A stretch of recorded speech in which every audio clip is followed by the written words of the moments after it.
Hi all, it's Mark Hemmings with a really quick but interesting tutorial for you. Take a look at this picture. Now the picture itself is not the best. It's a little bit shaky. I didn't have time to really think about the shot.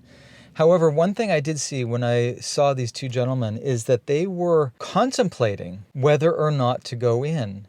Take a look at this man here. He's sort of wondering, is his friend going to go in? Is it a good option to go for lunch here in this place?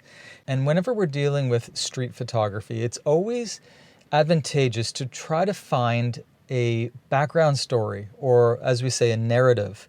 Is there a story going on between these two people? Or it could be three people, or it could be one person.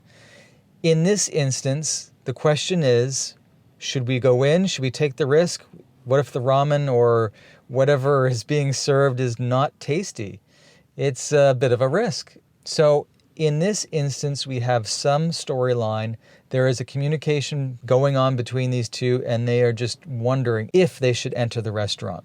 And that's what we want in street photography, and also in many other types of photography as well.